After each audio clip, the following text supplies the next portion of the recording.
Fala pessoal, tudo bem com vocês? Nesse vídeo de hoje vamos entender um pouco como que a pessoa acaba desenvolvendo esse quadro depressivo que pode levar as pessoas ao suicídio. Em compreensão disso, a OMS, a Organização Mundial da Saúde, destinou o mês de setembro como mês de prevenção ao suicídio. Na maioria das vezes o suicídio é causado pela depressão. Segundo a OMS, ela lançou em 2018 um dado no qual ele diria o seguinte, que em 2020 a depressão estaria no ranking da doença que mais iria impossibilitar as pessoas de viverem em sociedade. De uma certa forma, apesar dessa declaração tão impactante, que são dados que não são realmente um resultado, mas são estatísticas, na maioria das vezes as estatísticas elas se baseiam de acordo com a frequência no qual vem sendo notificado os casos de depressão. E isso equivale à questão profissional,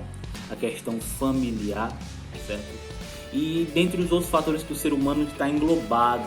A princípio, o que é a depressão? Na verdade, galera, existem alguns sintomas que precisam ser levados em considerações para que você possa ser diagnosticado com depressão. Isso só quem vai determinar um psiquiatra e um psicólogo.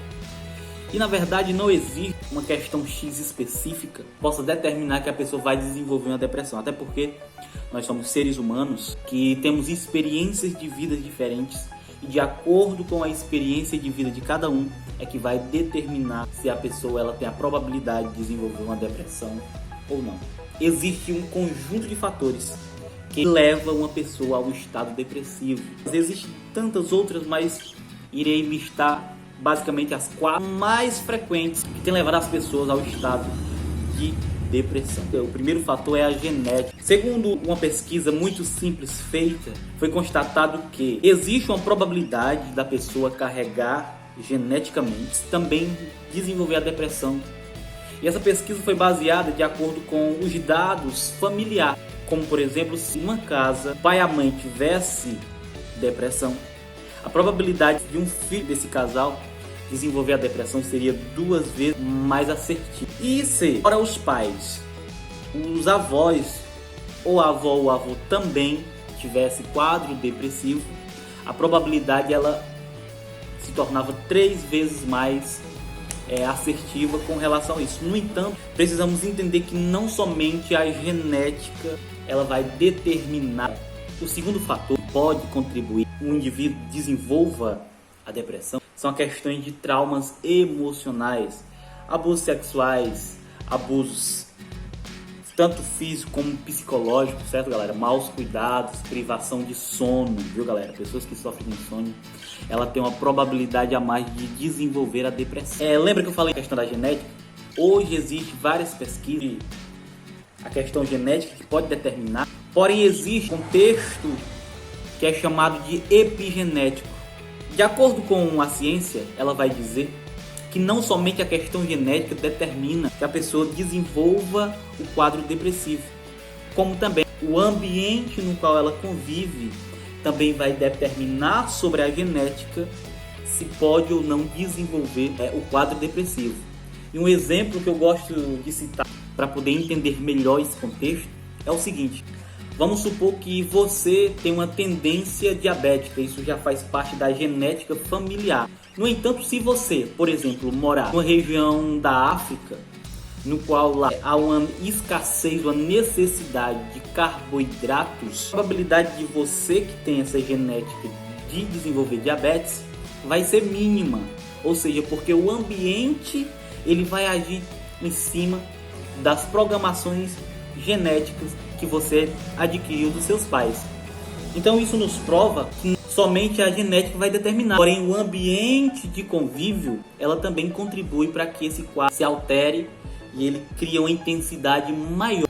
E o segundo fator, como já foi falado, são a questão dos traumas emocionais, que também faz parte da questão do ambiente.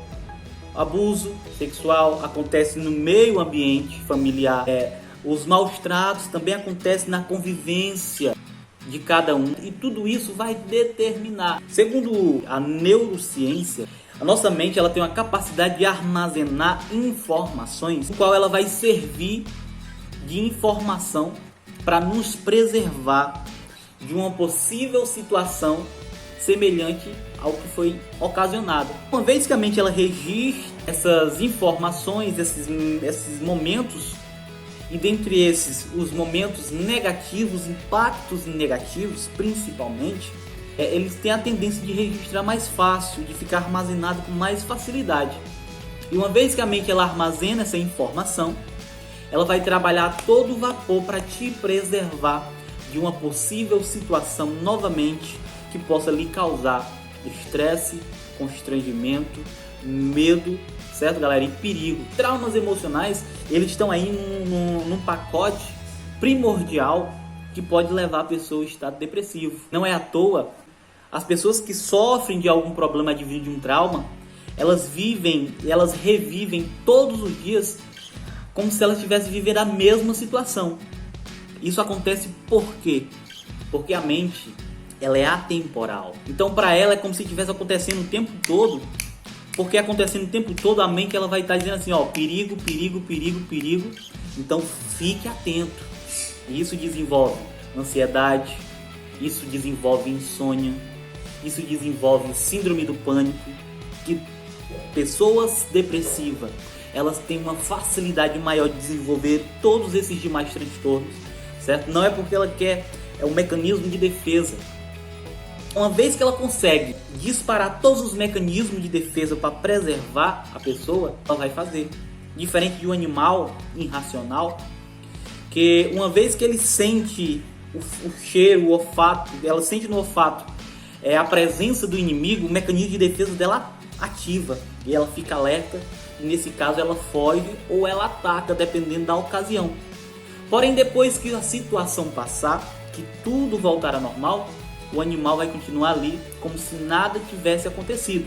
Diferente da mente humana, mais desenvolvida, ela não esquece e ela não deixa para lá o que aconteceu, vai ficar sempre repetindo a mesma questão, tudo bem? E então esse é um dos principais causadores que pode desenvolver a depressão, certo, galera? Levando ao suicídio, tudo bem? O terceiro fator são a questão das substâncias e as atividades do dia a dia, alimentação, sedentarismo, o uso de medicamentos, o álcool, o cigarro, todos esses que foram citados também vai facilitar com que a pessoa desenvolva a depressão, porque vai alterar os componentes, as substâncias naturais do corpo.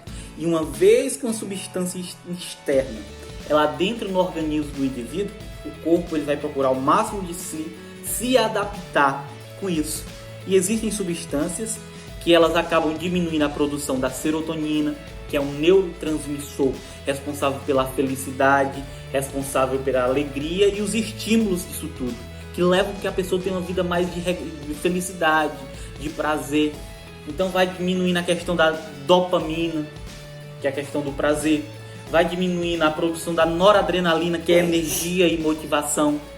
Então o que acontece? Uma vez que essa substância ela adentra no organismo, ela vai trabalhar, o corpo vai trabalhar, melhor dizendo, para se adaptar. Porém algumas substâncias como álcool e algumas drogas, ela vai diminuir, vai reduzir a produção desses neurotransmissores que são responsáveis pela alegria e pelo bem-estar de cada indivíduo. Quarto fator que também pode levar a pessoa a adquirir uma depressão são a questão das alterações cerebrais. Existe uma alteração cerebral, como por exemplo a diminuição das comunicações neurais. Elas vão começar a produzir menos substâncias responsáveis para a manutenção do estado de cada indivíduo, fazendo com que a pessoa produza menos serotonina, a noradrenalina e a dopamina. Basicamente, esses são os 4 principais fatores que podem levar o indivíduo ao estado depressivo. No entanto, na medida que a ciência ela vai evoluindo e novos medicamentos vão surgindo para combater esse processo depressivo, a cada dia que passa, as farmácias elas estão crescendo cada vez mais. Se você prestar atenção no seu bairro, na sua rua, na sua cidade, Cada esquina existe uma farmácia nova e todos os dias uma farmácia, ela está surgindo. E na medida que o tempo vai passando e essa doença vai se agravando, novos medicamentos vão surgindo. E aí eu chamo a atenção com relação a isso. Concorda comigo que se novos medicamentos estão surgindo, por que a doença mais cresce? O que vocês acham com relação a isso? E o mais interessante é que a empresa, a indústria que mais cresce todos os anos no mundo é a farmacologia, a drogaria. E só para você ter ideia, sabe quanto que rende as farmácias por ano? 14 bilhões de antidepressivos rende por ano no mundo. E na medida que esses medicamentos vão sendo produzidos, vão sendo vendidos, certo? Não dizendo, bem claro, que não sou contra medicamentos, porém é apenas uma opinião particular. O mais interessante é que era para haver um equilíbrio com relação a isso. E por que não há esse equilíbrio? A verdade é que medicamento, ele trata questões biológicas, questões físicas. Porém, quando se passa para o âmbito emocional, a questão de traumas e memórias, medicamento não consegue resolver, porque medicamento não faz esquecer passado, porque medicamentos não apaga trauma de um abuso sexual, de uma perca de um parente, que não faz reconstruir uma família, aconteceu uma separação. E medicamentos não resolvem esses problemas. E é por causa disso que esse índice tem crescido tanto, porque está um desequilíbrio com relação a isso. Porque cada dia que passa a sociedade ela vem impondo maneiras no qual você tem que viver. E se você não se encaixa nesse meio, isso vai lhe causar frustração. Se o pai se separa, vai causar uma dor no filho, certo? Um término de relacionamento vai causar um impacto, um trauma no indivíduo que se separou. E remédio não resolve isso. Quanto mais a pessoa vai sofrendo percas, estresse, traumas, vai acumulando, e a mente ela tem um processo no qual ela armazena aquelas informações.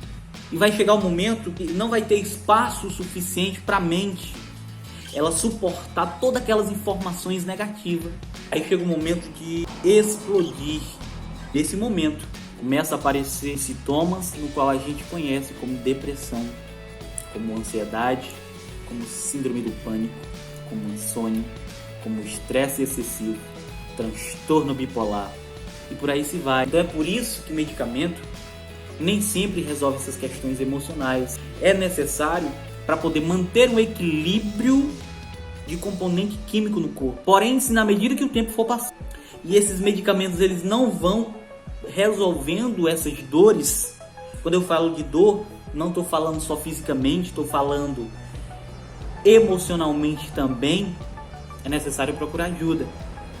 E através da hipnoterapia, a gente consegue ressignificar essa dor, esse sofrimento, esses traumas passados que, por mais que passou e que aconteceu há 10 anos atrás, até hoje ainda corrói, porque a sua mente, ela trabalha num padrão. Enquanto esse padrão não for modificado, não for compreendido, a sua mente vai continuar nesse mesmo percurso. É muito semelhante a uma pessoa que está caminhando no meio de um mato e ela resolve fazer um percurso, um trilho, um caminho. E na medida que os carros vão passando, as motos vão passando por aquele lugar, aquela estrada vai sendo feita e pode se passar 5, 10, 15, 20 anos. Aquele mato já não fecha mais aquela estrada. Por quê? Porque já foi criado um percurso, já foi fortalecido. Do mesmo jeito é com relação aos problemas, traumas emocionais. Vai acontecendo a perca de um parente, o término de um relacionamento, o desemprego, falta de dinheiro, a crise econômica, e tudo isso vai sendo acumulado e vai fortalecendo e vai criando medo, vai causando incertezas, vai gerando na pessoa um estado depressivo. E através da hipnoterapia a gente consegue fazer com que a sua mente ela entenda que aqui não tem importância, porque o que passou, passou. Todos nós temos a oportunidade de recomeçar. E muitas das vezes nós não recomeçamos por medo de algo que já aconteceu no passado. Não quero viver um novo relacionamento porque no relacionamento anterior eu sofri demais. Mas não é porque você sofreu no relacionamento passado que os demais vão também ser sofrimento.